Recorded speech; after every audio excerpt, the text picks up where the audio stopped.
everybody, and welcome back to another edition of The Christian Contrarian. I'm Gary Wayne, author of the Genesis 6 Conspiracy, and this is episode 38, End Time Babylon, Part 1. One of the most interesting and controversial aspects of end time prophecy, and particularly in the book of Revelation, is what is Babylon of the end time? And there's a lot of theories out there. A lot of people have a number of different views, and some people think it's a country like the United States, or some people think it's New York City.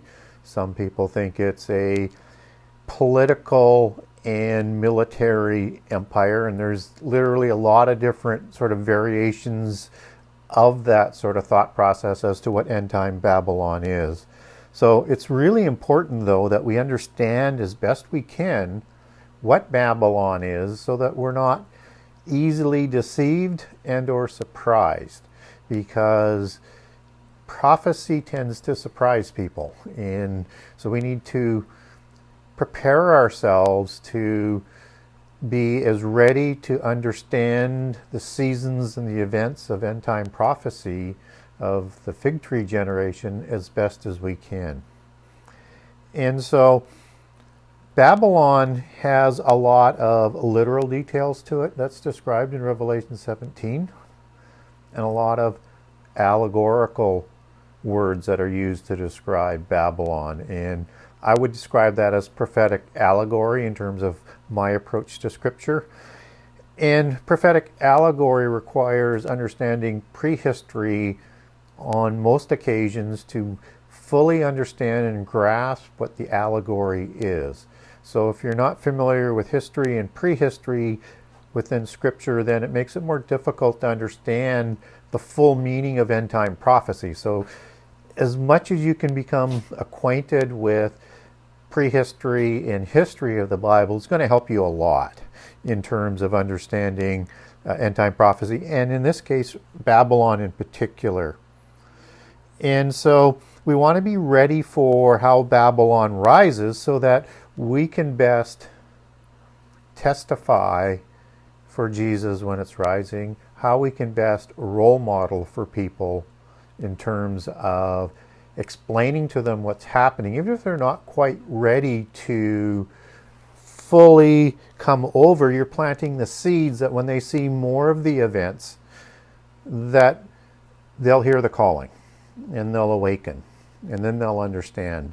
So as we get closer to the end time, it's very important that we understand what we can do to prepare people and plant seeds. And Babylon would be one of those keys, because it's one of the most important aspects of end time prophecy as we focus in on what brings about the last 7 years. And Babylon is what sort of is the glue that brings all of the catastrophes together and presents us with the seventh empire that comes out of the Roman Empire, out of the ashes of the Roman Empire, as Daniel 2, 7, and 8 talk about in Revelation 13 and 17. So Babylon is four things, and we're going to cover it off. So it's a complicated, not to understand, but it will be a complicated web of organizations and functions that it does, and that's probably why we get so many different views on what Babylon is. So the first thing I want people to understand is that Babylon is a city. It's a city as in Babel, city in Nimrod's empire, in terms of forming at Babel City and having sort of an archetypical end time scenario with him as an archetypical antichrist figure, with the religion that he is introducing to lead people away from God and rebel against God. So understand, it's an allegory that's rooted in Babel and in Babylon City.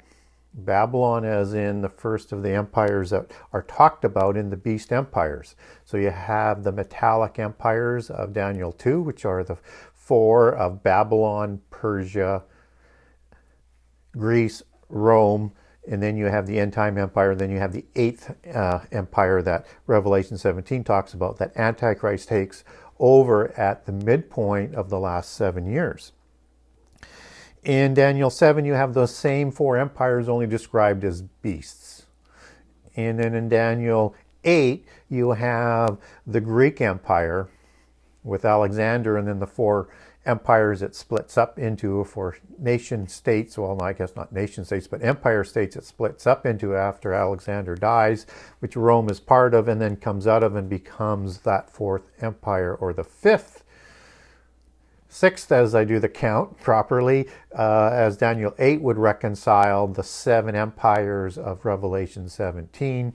Rome being risen again in the end time is the seventh, and then you have the eighth with the Antichrist. And as you would reference that back to Daniel 7 with the four beasts, or the four metallic empires, you would have Assyria, and which comes out of Nimrod and Babel as descendants, and Egypt as being the other two empires to make up the seven. And it's important to understand that is because this is the capital city of that rising Roman Empire of the last 7 years, that I think Babylon is going to be the catalyst for Antichrist to negotiate. That's talked about in Daniel 9:27. So this allegorical Babel city, this allegorical Babylon, will be the capital of the beast empire of the end time. Whoever it is, and we're going to talk about who in part 2, and tell you why I think it's that. But today we're focusing on what, and it's a city. And it's the capital city. Just as Babel city was the capital, just as Babylon city was the capital of the empire, and all of the major empires have a capital. Just like the empire of Rome had Rome city as its capital and center. And so how do we know it's a city? Well, Revelation 17:18 says the woman is a great city that rules over these 10 kings, that seventh empire. So we know it's a city. We know it's a powerful city. And we're going to touch a little bit more on that in a few minutes. But we need to understand it's a city. And of course, Revelation doesn't leave this to one passage or up in the air in terms of its understanding. We need to know that Babylon in Revelation is called a city 9 times. Revelation 14:8, when you get the summary of the last 3.5 years at the midpoint, you get the midpoint, and then you get the summary. Revelation 14:8, Babylon city. Revelation 17:18 that we've already covered off.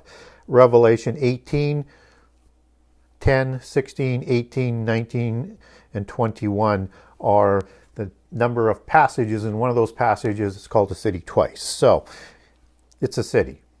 First thing of 4, Babylon is a city.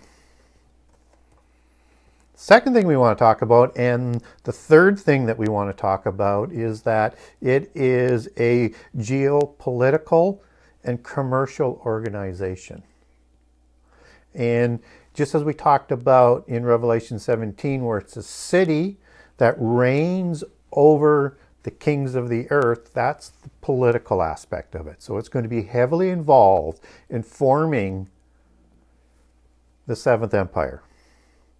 And we get that same allegory of reigning and as in controlling. So it's going to control the 10 kings as it reigns over it, as in riding on the beast in 17:3, where it is riding on a beast that has 10 kings and 7 heads. And so when you ride a beast, as when you ride a horse, you have reins to control it, to direct it, to guide it. It's subservient to Babylon. Okay, so it is going to have significant political force because the kings of this worldwide global empire of groups of nations, divided into 10, just as they're described in Revelation 17 and in 13 and in Daniel 2, 7, and 8, are going to be these empires ruled over by powerful, mighty kings of the end time. Just as Daniel 22:43 talks about these ones as ones who are going to mix their seed with humankind, which is another rabbit hole, but just I want to understand when we're talking about mighty, I'm not just using a term that is overstated. I think these are actually the descendants of the Rephaim and the descendants of the Nephilim, and who knows, by the wording in Daniel 2:43, some of them might be returning Nephilim that are going to be ruling these empires. So we need to be prepared for all things and not be so shocked as to what is taking place that we become mesmerized. And so Babylon also rode, by implication, all of these other empires in the past. We need to understand that. And that's why it takes its allegory from Babylon, which is the first empire of the prophecies in Daniel, and from Babel City. And so we have this powerful political organization that's controlling the governments of the world. And it is also a commercial organization. And that works hand in hand because it's going to have power levers. Babylon is going to have taxation levers it imposes over the world. And it's going to impose a tax or a charge on each transaction, as the conspirators like to say, that will happen on any transaction around the world. It's called a value-added tax. I think we're going to get more familiar with it not only as a value-added tax, but also as an apocalyptic tax, just as you're getting carbon taxes being put on right now, and usually in the same sort of format as a value-added tax. That's what it's going to be. Expect more apocalyptic taxes to be applied to save us from destroying ourselves, which is the Babel syndrome, as Babylon gets closer to rising. So it's going to be this commercial enterprise that the kings of Babylon fornicate with, so are subservient to and serve the religion, and also the merchants, and you get that fornication in several passages like 18:4 and 9, and the merchants in 18:4 and in 15 and 19 and 11 through 14. In chapter 18, the merchants will grow rich from Babylon. Babylon will introduce something like a free trade scenario that was part of the Roman Empire on a global basis that they've been trying to resurrect ever since through global free trade, but they haven't been able to do it. Babylon is going to make that happen somehow, some way. Expect that. And it's going to have a surcharge, a tax on every transaction that takes place. And the merchants are going to weep at Babylon's destruction shortly after the midpoint as Antichrist is taking power, because all trade and sales will stop because of her destruction. Again, that's in Revelation 18:11 through 14. And we know Babylon grows rich from these taxes because it's displayed with great majestic symmetry and symbology in there. So she's decked with gold and fine linen and jewels and dressed in purple, the color of royalty. Revelation 17:4 and Revelation 18. So again, we need to understand that not only is Babylon a city, and the capital city of this world empire, where she controls the 10 kings that represent groups of nations in this new world order that I like to call the Nephilim world order. And she is this political organization, and she is this commercial organization. So we've covered 3 of those things already. The 4th one also comes out of the allegory and has a lot of prophetic allegory words in there. So we're going to walk through that. It won't take that long, but you need to understand the full weight of what Scripture is trying to tell us by understanding the full meanings of the words that are used in conjunction with the text that we're giving, and what that is sort of telling us as a whole over and over and over and over. So the first thing is that this is a great mystical religion. which makes sense if you think about it as being part of all of the seven empires. So whether or not it's the Roman Empire before Christianity comes along, whether or not it's Greece, whether or not it's Egypt, any of those empires, they were all ruled over with and by the mystery religion, where you have a mother goddess and you have, a god that are at the top of the pantheon. And so this is what's coming back again. And so when we look at the words that are used in Revelation, the great mystery Babylon, we're going to talk about the first three words there. Great mystery in Babylon. So great is the Greek word megas, and that means, in its greater meaning, is great in an external form, an outward appearance, great in that outward appearance, majestic in that outward appearance, and great in age, so very, very old, so old Babylon. That might even mean the root of the Babel religion and the mystery religions that come out of Babel from being started and begat in the antediluvian epoch with Enoch, son of Cain, with his Enochian mysticism that polytheists believe was restarted at Babel. That's not in the Bible, but that religion came from somewhere. It's probably accurate, and that's the allegory of Babylon that we're talking about, this knowledge cult and this mystical religion that Nimrod usurps control over and imposes on the people of Babel and all of the Noahites of that time. So that's what's going to happen. You're usurping a power and forced worship. And you're going to be told to worship or be destroyed from the face of the earth. That's the Babel syndrome. That's what they did at Babel. For fear of being destroyed from the face of the earth from another flood or from other enemies like the Rephaim, whatever the reason, that's one of the reasons why they came together. That's going to be what we're going to see from nuclear disaster, from global warming disaster, from pandemic disaster, from earthquake disaster, from famine disasters. The birth pangs that Jesus talks about in Matthew and Mark and Luke. And so that's going to be part of Babylon's rising, those birth pangs. It's going to create the environment for the false prophets to come along and make prophecies of doom that will continue to increase in intensity as birth pangs do, unless you convert to this one world religion, the true religion as it's going to be.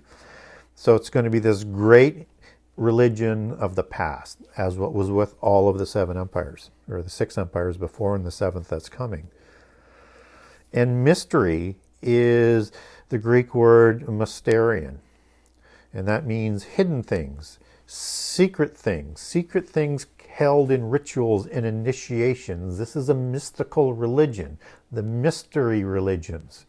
This is the religion that is being described. It couldn't be any more clear in terms of what it's meaning there, although mystery is used one other time, as when it's going to talk about the seven hills that we're going to deal with in part 2. But that's a mystery as well. But in this application, it's mystery Babylon, and the allegorical part is this mystery religion. So it has two meanings, the literal, secret, and hidden, and then the allegorical meaning for what is done by and practiced by the polytheist religions, because they're all mystical religions. They're all from the same root religion in the past. And Babylon. Babylon, with a U as it comes transliterated out of Greek into English. That is, Babylon is defined as Babel City, and Babylon City, and Babylon Empire. All of them we've already talked about, and that's why that name, we have to understand, is rooted in these beast empires. And we have to understand it that way. And there's another meaning for Babel, but we're going to talk about that in part 2, not today. And so Great Babel is the old mystery religion from Babel forward and from the antediluvian epoch. And I keep harping back on that because it has to be the same things as what happened both before and after the flood, as in the days of Noah, understanding that Noah lived 350 years after the flood and 600 years before the flood. So those things need to be the same as the fig tree generation unfolds, as both are overarching signs that you have to understand in the context of all the other signs that are underneath those overarching signs that come before that Jesus talks about. So if you can understand those types of things, it makes it a little bit easier to understand who and what Babylon, the mystery religion of the end time, that's going to be. But there's more in the allegory, and we want to talk about the prophetic allegory that's being used. And again, it requires going back into history and prehistory in the Old Testament to understand these things, but that's our duty. And so we're going to talk about now the woman of harlots and abominations and the cup that she offers people to drink. So the woman is the Greek word goon, or gune, as some people might pronounce it. And it's used 6 times to describe the end time religion. This is the mother goddess aspect that's being overlaid onto this idea of the mystical religion. And that mother goddess aspect is going to play a significant role in terms of how it deceives the people of the world into coming to the home polytheist religion.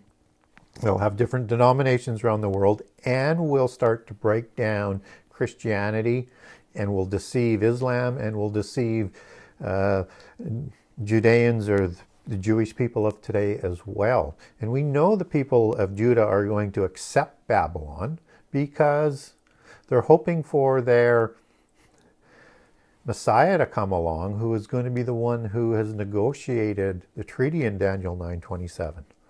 And they're going to be able to begin through this treaty sacrificing on an overspreading or an extremity or a wing of the temple in Jerusalem. That's going to be part of that treaty that Babylon brings along as this religion, this mystery religion. So it's going to bring that to the table in the peace treaty and the global Nephilim world order treaty that comes about. So we need to understand that. And this is the woman also called the mother, which makes sense. Same gender. And that's the mater, as in Magna Mater, that we'll be talking about in part 2. And allegorically, it means idolatry and religion as well as the literal mother, or the source. So this is the source religion. This is also the idolatry and religion source religion. And that's why I say Babel and the religion that was before the flood. And she's the mother of harlots. So harlots is the Greek word porn. Porne, some people might say. Which means whore, literally, and figuratively it means idolatry and worshiping of false gods and false religions. And so this is the mother of idolatry. And idolatry is the worship of gods and demigods in the form of images of the earth and the physical world and of themselves. Okay, things that we're told not to do. So there's going to be a lot more idolatry that comes with this religion. And she's also called a whore many times through Revelation 17 and 18. And that's also the same sort of word and enunciation to the word, but it's 4204, which comes out of 4205. Both are porn. Hur, it means harlot, just as you could look at Hur as being the definition for porn, and 4205 as being a harlot as well. And it also means prostitute, and it also means idolater. So again, you get the interchangeable words, and they're all reflecting the mother of the harlots, the mother of the whores, with this is the idolatry religion. And I'll connect that back in terms of how we know all of that in a few minutes. So hang in there a little bit longer, Release.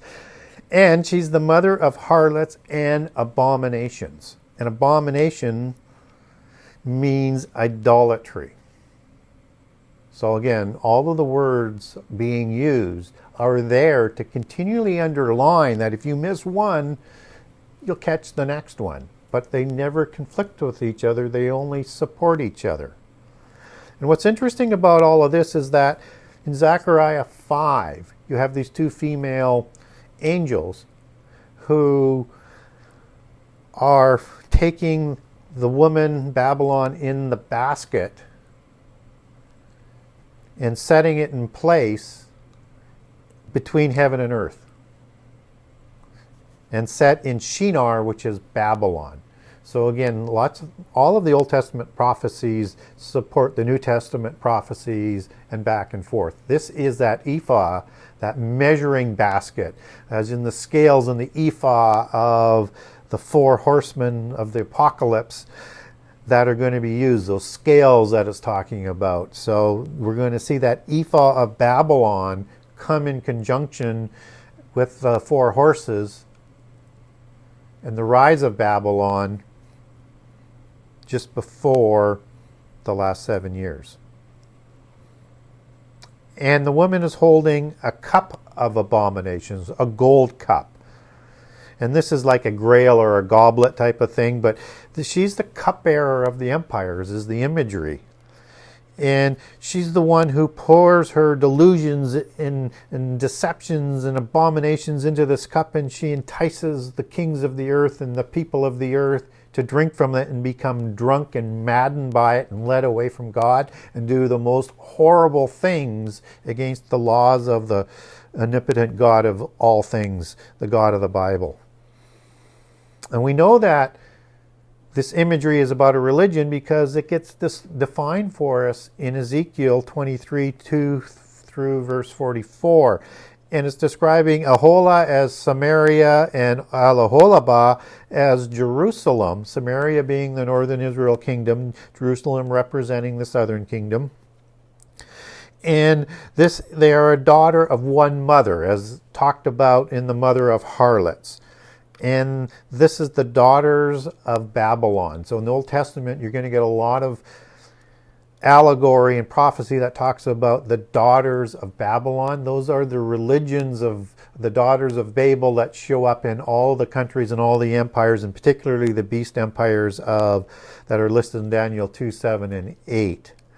And the words that are used are the identical words for the description of that idolatry and worshiping false gods and religions of adultery, abomination, idolatry, whoredom, and harlot. So everything is essentially lined up and defined for you in Ezekiel 23 if you just take the time to link it together. And this religion is a universal religion.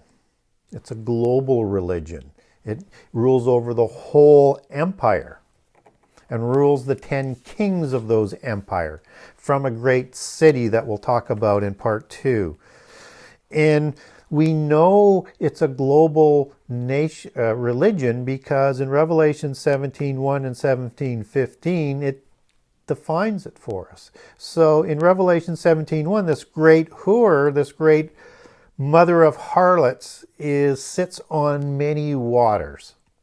And waters is obviously an allegory. But in 17:15 of Revelation's, waters that this woman sits on is defined as peoples, multitudes, nations, and tongues of the 10 kings that she reigns over. So this will be a powerful religion, a universal religion, rooted in Babel. It will be a polytheist religion, a mystical religion of initiations and idolatry, and it will be a brutal reigning religion that cannot stand any opposing views in its self-proclaimed primacy. It will move to destroy any religion or people who do not conform to it and to its prophets. And so you're going to get the Babylonian tribulation of the saints in the first 3.5 years that Revelation 7 talks about as part of the first fruits of the resurrection. and those first fruits that are shown in Revelation 6, the ones who are martyred in Jesus, as opposed to those ones who have died in Jesus, are waiting for the rest of those first fruits, which are the people that are killed in the first 3.5 years, and includes the 2 witnesses, and includes the 144,000 who are called first fruits.